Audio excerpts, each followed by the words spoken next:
Lindsay did not use Apple Maps to track how long it took for Patrick to get to and from CVS and 3V. I'll come back to how I got here. You guys asked me to review the case from the top, so let's start with the prosecution day one, just so we are all on the same page because there's been so much misinformation. Lindsay was charged with the murder of Cora, Dawson, and Callan. The accusation is that they were murdered with 3 exercise bands wrapped around their necks. First Dawson, then Cora, then Callan. Do not listen to anyone who is telling... Yo. This case is crazy, man. I have to say something about it. I have to. It's crazy.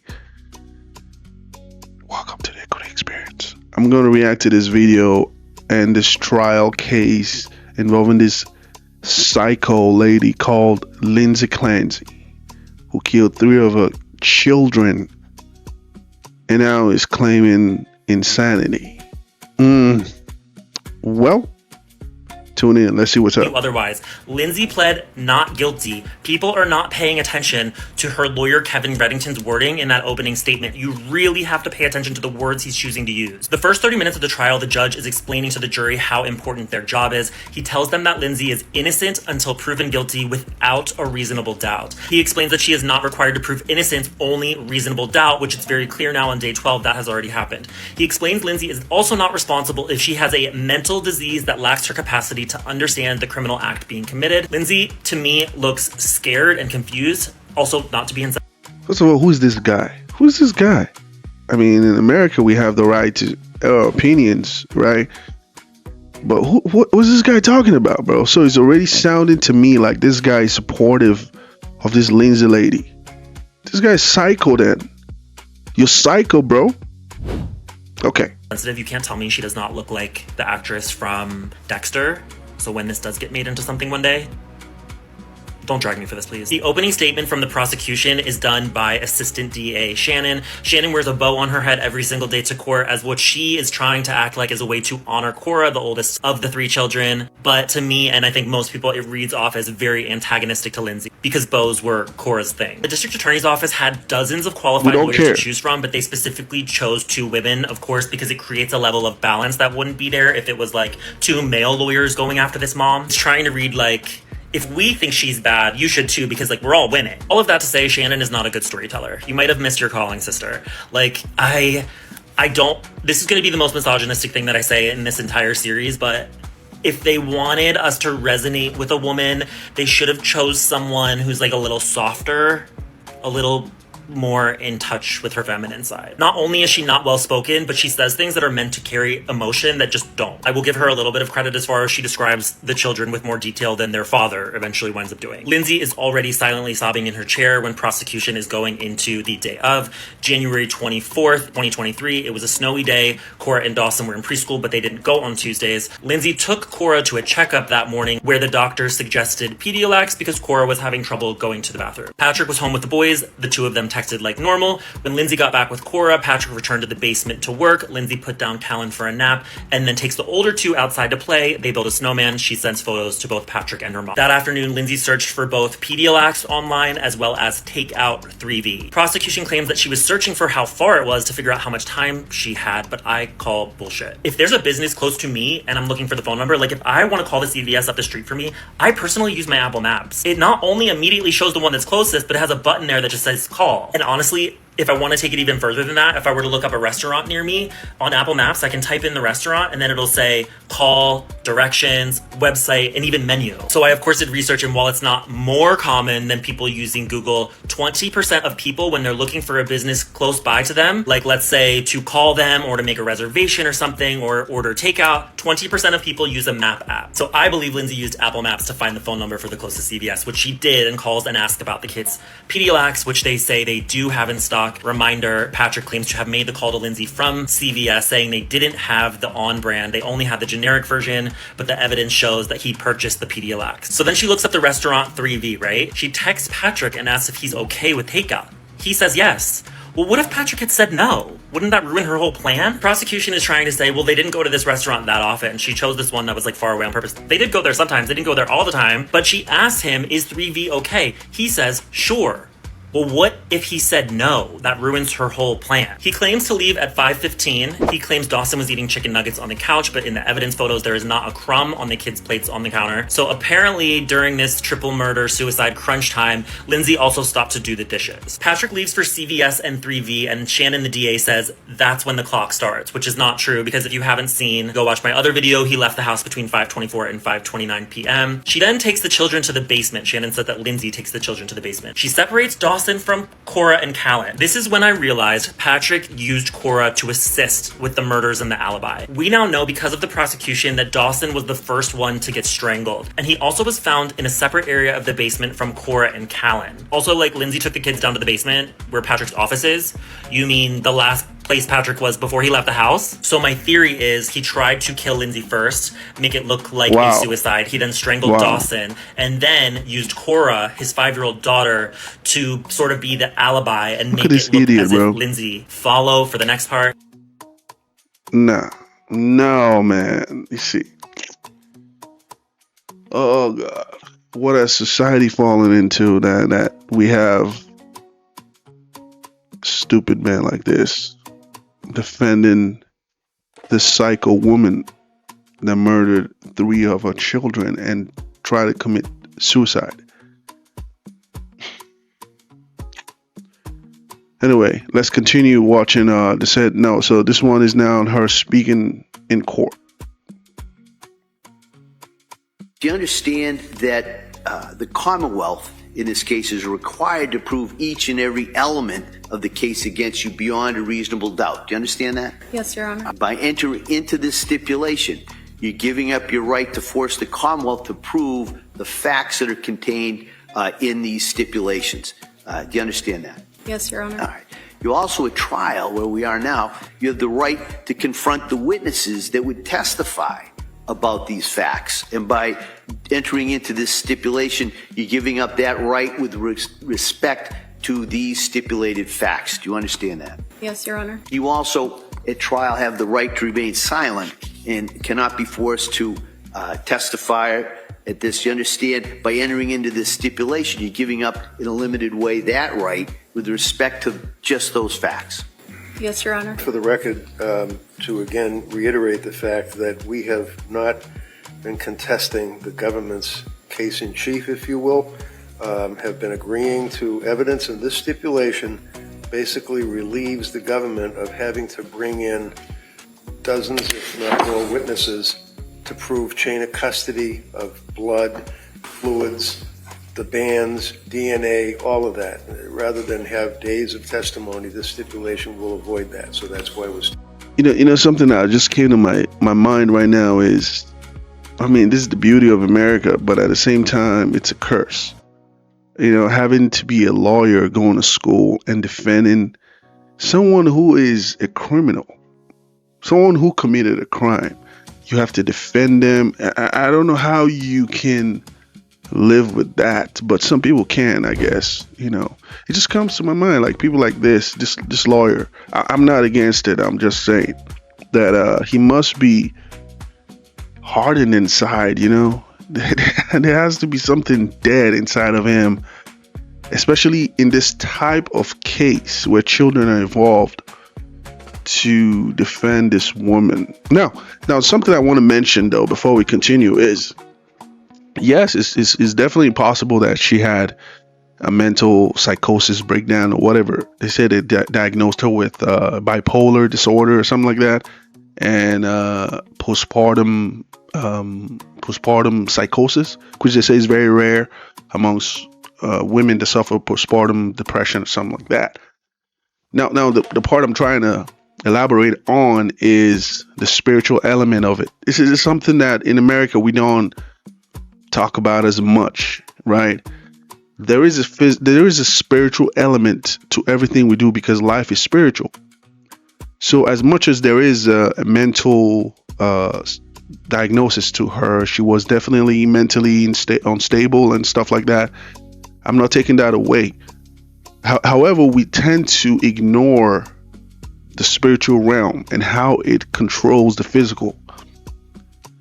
If she says that, which I suppose she did, say that she was hearing voices telling her to kill kids, How can we not attribute that to a spiritual element? How can we not? Because we're so caught up in the physicality of life that we tend to now ignore the spirituality of life, right?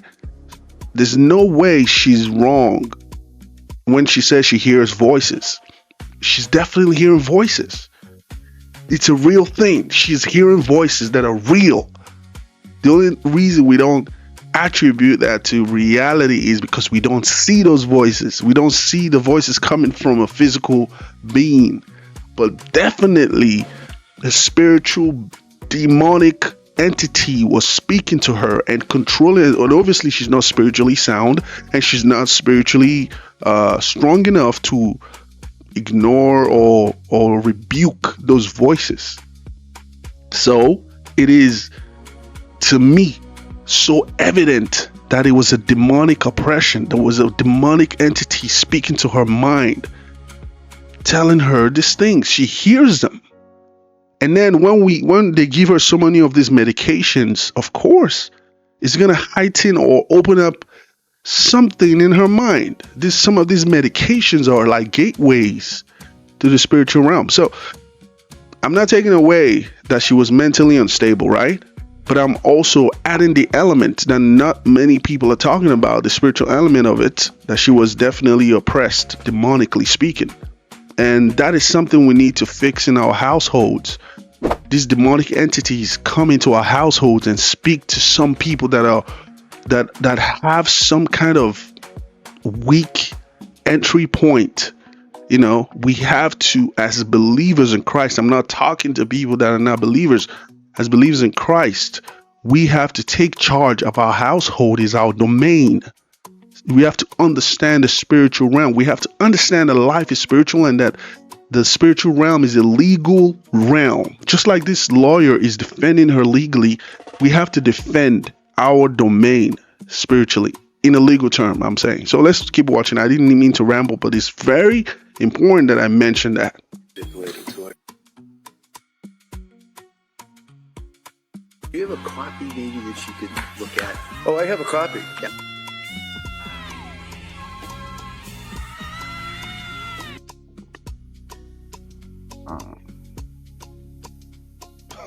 What was that? So who's Lindsay Clancy and what is going on? Buckle up. In January of 2023, Lindsay Clancy, a Massachusetts mother of 3, strangled her 3 kids to death in her basement with exercise bands. They were 5, 3, and 8 months old. Her trial is this week. She's being charged with first-degree murder, and the question is whether or not she was undergoing a psychotic episode and didn't mean it, or if she carried out premeditated murder. So either she's committed for life or imprisoned for life. Now, how did we get here? So after her 3rd kid was born, she started losing her mind. Postpartum anxiety, depression, paranoia, insomnia, and evolving psychosis. And in 2022, she started telling mom and husband that she was having thoughts of killing her kids and started seeking big-time medical help. Now, at this point, she's on at least 12 different medications, including the antipsychotic. I'm telling you, the gateway, these drugs, some of them are gateways. Seroquel, which includes hallucinations as a symptom. New Year's Eve 2022, she finally checks into a mental hospital. 5 days later, she checks out, saying she wants to be home for her 5-year-old's birthday. Then a couple weeks later, in January of 2023, she's apparently having a really good day. Like she's not being crazy. She texts her hubby saying, "I didn't cook dinner, let's do takeout." He leaves the house for 25 minutes to pick up said takeout and grab Miralax from CVS for his 5-year-old daughter. Security footage confirms this alibi, by the way. And while he's gone, she lures them to the basement and spends about 4 minutes per kid. Then she, her arms and neck, and then jumps from a 2nd-story window, permanently paralyzing herself from the waist down. She's on 6 medications at the time. Husband returns home, sees all the bodies, calls the police. And that audio recording has not been released to the public, but reporters in the room said they heard it, and it was just sickening. The story is tragic and vile, and somehow online weirdos have managed to make it worse. Some quick facts before I explain. People are conflating postpartum depression with postpartum psychosis. 13% of American women get postpartum depression. 1 1 in 1,000 get the psychosis. It's very rare, it's symptoms-based, so you can't find it on an MRI, but it typically presents very suddenly in the first 2 weeks after childbirth. Symptoms include hallucinations, delusions, severe insomnia, and yesterday her mom testified that Lindsay texted her in October of 2022 saying, "Will you stay with me? Something is wrong. Horrible insomnia, anxiety meds making it worse, really, really scary. I don't want to be alone." I agree. Patrick testified that Lindsay called him and said she did it because a man's voice told her if she didn't do it now, she'd lose her chance. I mean, how can you hear this as a believer in Christ that understand the spiritual realm? How can you hear this and not know this is a demonic thing? That she was demonically oppressed? I mean, come on, man. Like, I'll be honest with you. Yes, to a certain degree, she lost control of her will. But also at the same time, I can't excuse her killing 3 babies. No way. I can't stand with that. But the truth is that she was mentally disabled and then spiritually disabled. If you're spiritually disabled, everything else goes off. Like, if you're spiritually disabled, your mental is not strong enough to sustain you. If you're spiritually disabled, your physicality is not strong enough to sustain you. Like, if the devil disables you spiritually, you're done. You're done. Your only savior is if someone in your family or friend is interceding on your behalf spiritually. Besides that, you're done. You're dead. He can take you out anytime he wants. He can use you as a tool anytime he wants. Like believers need to understand this. It's serious. Spiritually speaking, it is. You can't ignore the facts and the truth about it. The devil can manipulate you spiritually, and he can tap into your mental and use it. I mean, oh, man, this is so sad. The poor babies are in heaven, though. That's something to hold on to. Like, little babies, they're in heaven, bro. But it's very sad to me. It's looking like she went crazy. The prosecution, the people prosecuting her for murder, they have a very, very difficult job. They have to prove beyond a reasonable doubt that she was not crazy, just cold-blooded. But either way, she's still going away for life because her children are forever gone. That's the tragedy. But instead of focusing on that, online weirdos are blaming the man. Here's what I mean. Blue-haired people, for instance, are throwing themselves out of windows to prove that she fell out of the window weird. She must have been shoved. Wow. It was the husband. Yeah. Patrick, he was not at CVS, according to these ladies. He hired a body double, drugged her, the children, shoved her body out the house, and then staged the rest of it. And the evidence of all this, it doesn't exist, but he did remarry another brunette after his former wife unalived all of their children. So, guilty. There's also women saying this. Many of us see ourselves in Lindsay. Many of us know that we could have been only one step away from doing some of those horrific things. No. What? Like, get help. No. She had a psychotic break and committed multiple mortal sins. That's not the same as you feeling down after having a kid. No, it's not the same. There saying that if men aren't talking about this case, it's because they're abusive. If you're a man saying, like, she should just go to prison, she did it, Patrick's innocent, leave him alone, he was a great dad, I'm just going to assume that you are abusive. Yeah. There is not a single piece of how... Oh my God, this is another case to talk about, like, that most in the Western world, most women think that Earth revolves around them. Well, I'm not even going to go deep into that, but what I do know is that my Bible says that, that Eve was created for Adam as a helpmate. That's all I know. Well, if most of these women are so, lonely and bitter, like they've lost their purpose. They don't know their purpose to begin with. They are going against the grain. They're going against the nature that God intended, that the woman is the helpmate for the man. They want to rule over the man. They want to be the man, have the authorities. This so-called feminism nonsense that I don't subscribe to, I'll never subscribe to, never. It's taught these women to be the terrible versions of men. They say they're fighting for equality, but really what they're fighting for is the right to rule over man, basically. man would do everything, worship them, serve them, treat them, put them on a pedestal, all that kind of good stuff. But they claim it's equality, but it's not really. But look at this. This is what we have to deal with in the West, where women who are supposed to be lovers of their children, I don't want to say even more than men, but to a certain degree, even more than men. To a certain degree.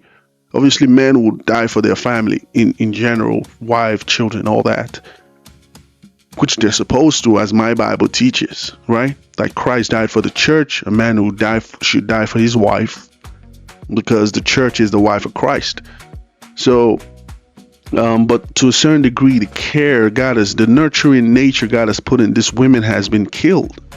It's been dissolved. They've completely frozen that aspect of them now, to the point that they are defending a woman who killed 3 of her children because she was psychotically depressed or psychotically, whatever the term is, postpartum depressed or so.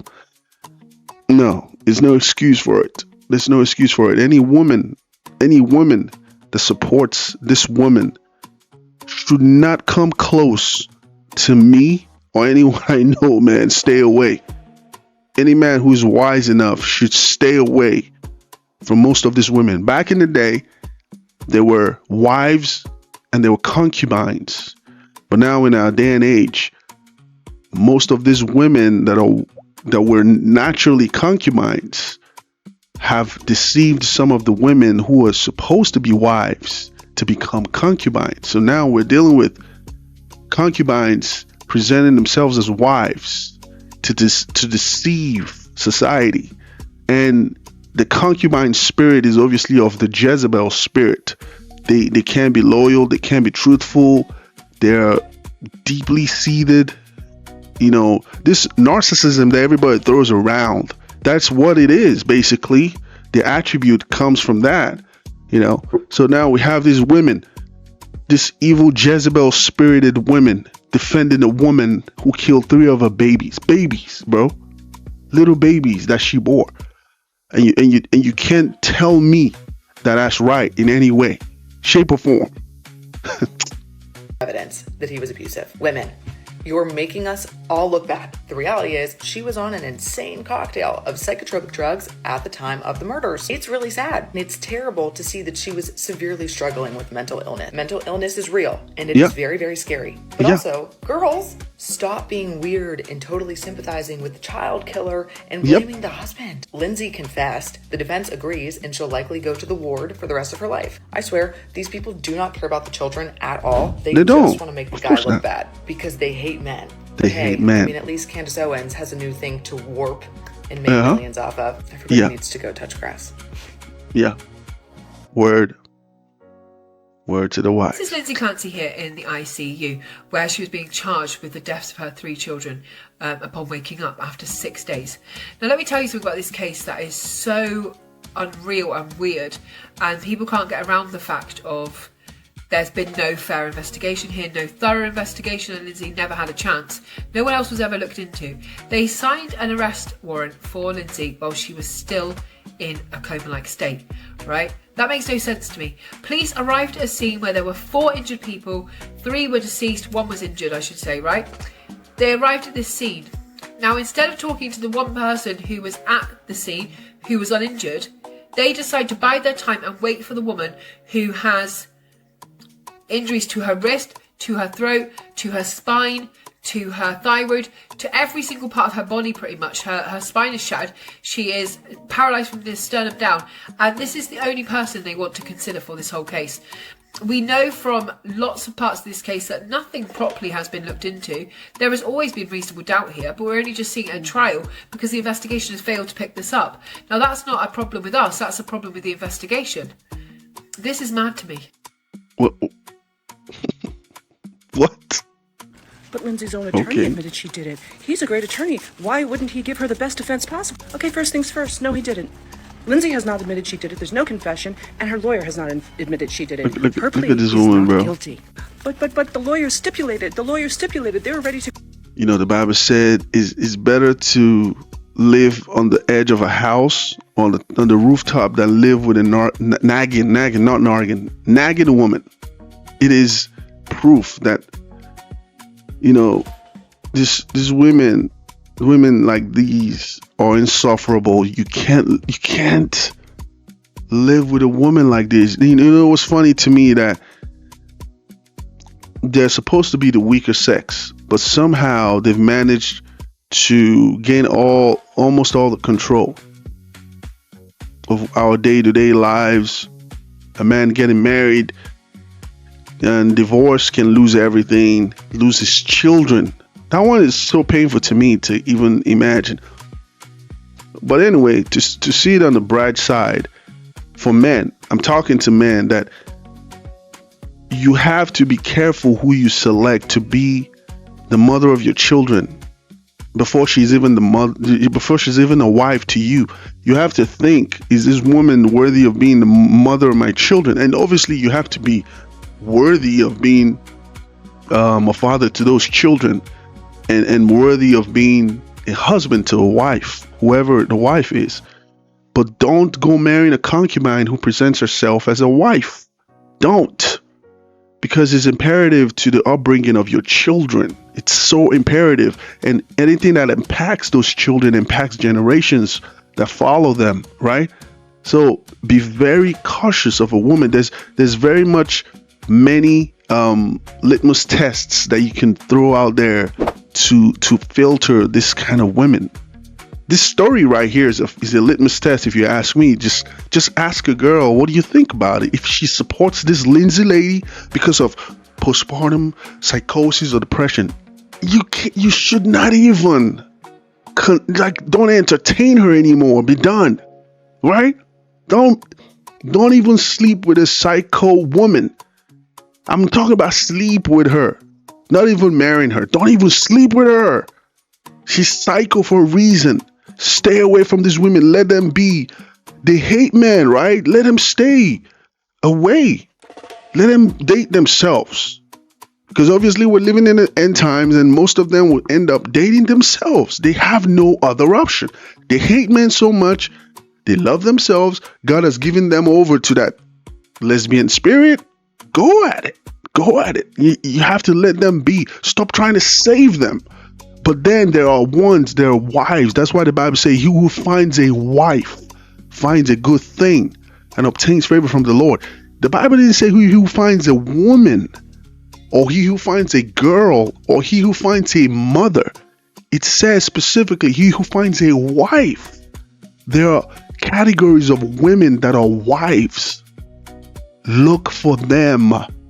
Look for a wife. Ask the Holy Spirit to direct you. Don't go falling for this kind of women. Stop impregnating this kind of women and bringing children that will suffer for it. Even if you don't suffer for it, society will suffer for it. Being raised by a woman like this, it is not good for us. Ugh. Go forward with this case stipulating to the facts. Yeah, that's called a legal strategy, because you're right, he is one of the best defense attorneys in the entire country. Now, to me, it's extremely obvious why she is taking this specific defense. Let's break it down, shall we? But first, we have to go back to the moment that Lindsay Clancy wakes up in the hospital, which I believe is about 3 days after the murders. She wakes up chained to her bed. The arrest warrant was issued while she was still unconscious. She was charged with the crime 2 days later. So she wakes up, she's handcuffed to a bed. She's already charged with the crime. Lindsay says she doesn't remember everything or anything. She's gonna say that. You know what? I believe that she woke up remembering everything. And I mean, she woke up knowing she didn't do it. She woke up knowing what happened to her. But there she is, handcuffed to the bed, under arrest for the murder of her children.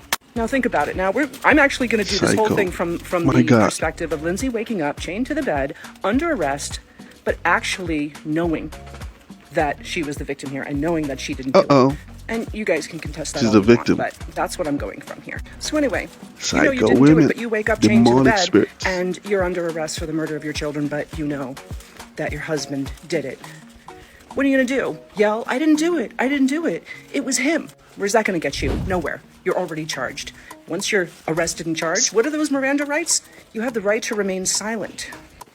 If she didn't do it and she knew she didn't do it, she's also seeing that Patrick has a GoFundMe. You know what's funny to me right now? This lady, she's wearing shades and she still has filter on. Look at the eyelashes are showing on the shades, bro. That's how vain they are. These women, vain to the core. Vain to the core. Even to the point that it doesn't even make sense how vain they are. Man, I'm done watching this lady talk. I already know where she's going at it, guys. Thank you so much. I'm gonna do a second video talking about this case again, but feel free to like, share, subscribe, follow, comment below, disagree with me, agree with me, whatever, it's fine. But thank you for tuning into the Kudo Experience. I'll see you guys in the next video. Bye-bye.